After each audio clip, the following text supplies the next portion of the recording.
Welcome to another edition of Story Behind the Music. I'm Darren Story along with the Little Red Corvette, Mi-Ling Poole, as we continue to chronicle the story, as we go through time and people and places and things and learn more about the journey, which is that of Mi-Ling and her realization that she is the Little Red Corvette. Mi-Ling, what's happening?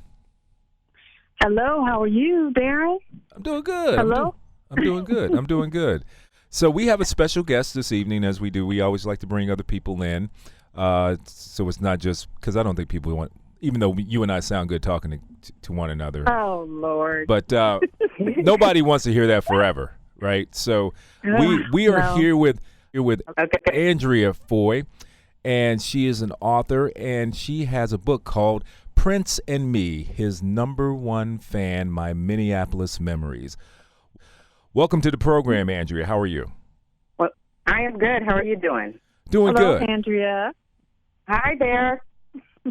Okay, good so to hear you guys. all right. Yes. All right, so tell us, obviously, you call yourself his number one fan, and you're probably not alone, which is fine.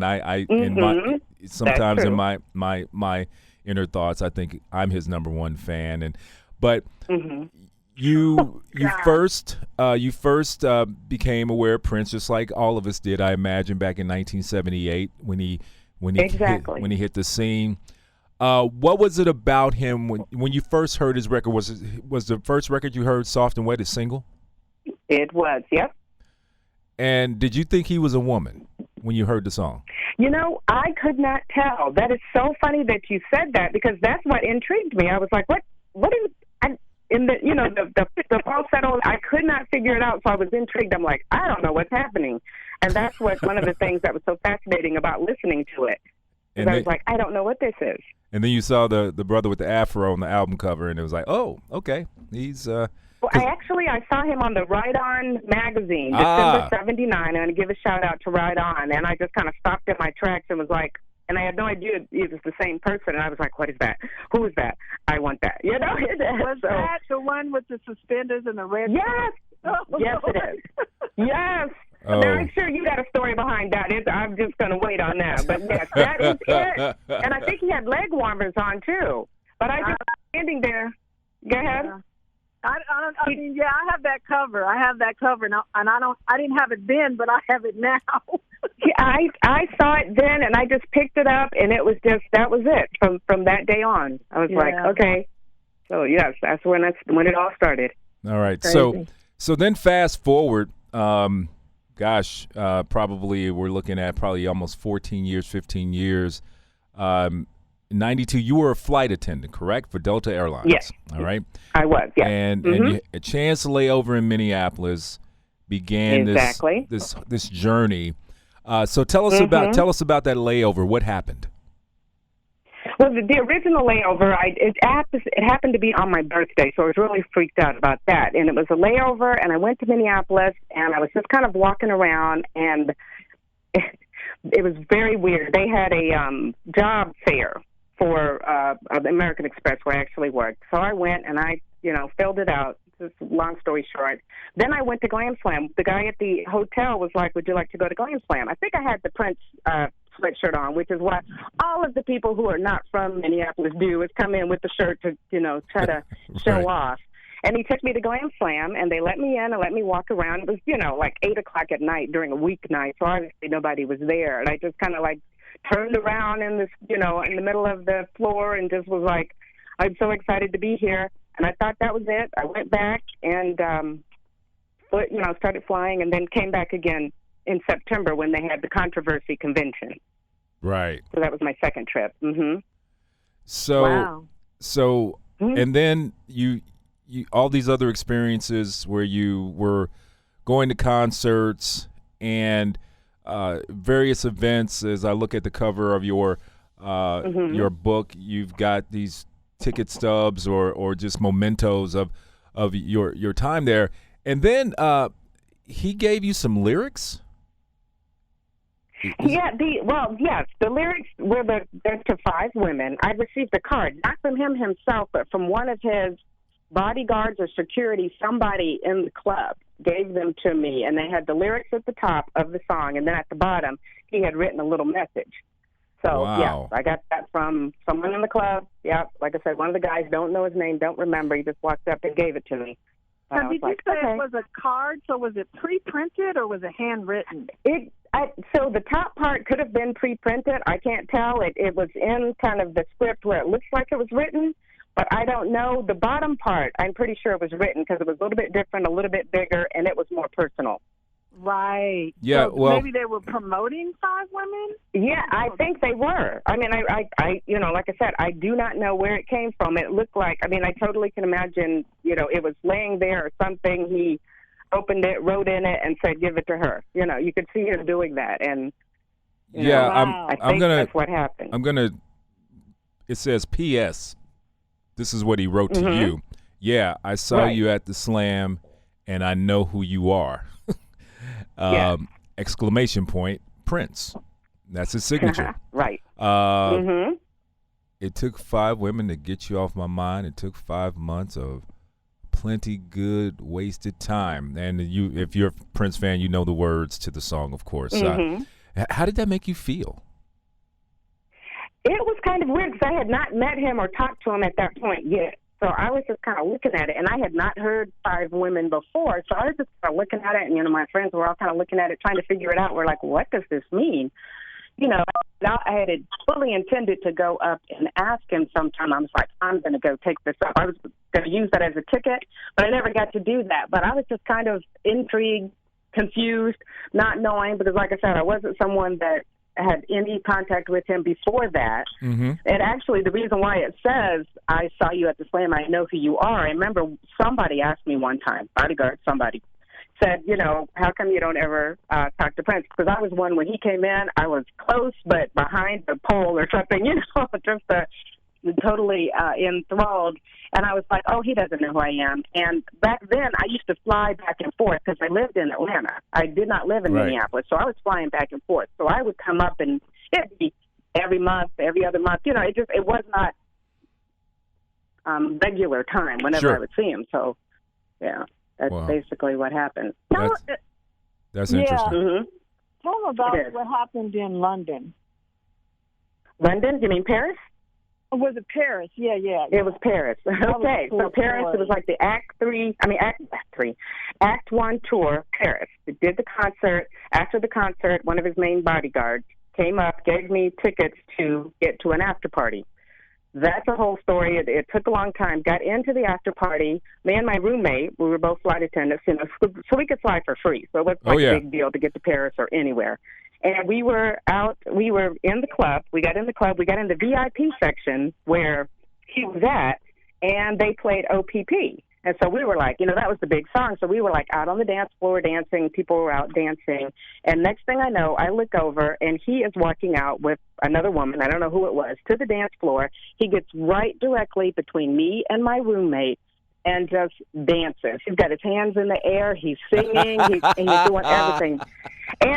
But the thing that scared me is I was wearing sandals, okay? So my feet are exposed, and, he's got those heels on, and he is just doing like a music video, and I'm like, oh, my gosh, he's going to kill me. But he dances, so it's like 3 of us. It was me, my roommate, and this other girl, and he's in the middle, just turning around, just rah-rah, having a good time. And then after the song, they left, and me and my roommate, we stood there like on the dance floor, probably for a whole nother song, just standing there staring at each other like, did that just happen? Wow. So yes, I have a story very similar to that. I won't tell it today because this is your time. Oh. But him and Dave, it was something happened him on the dance floor at First Avenue many years ago. So we'll save that for another time. We are on with Andrea. I gotta hear it. Andrea Foy. Yes. She is the author of Prince and Me, his #1 fan, My Minneapolis Memories. So this went on for 10 years, basically? Yes.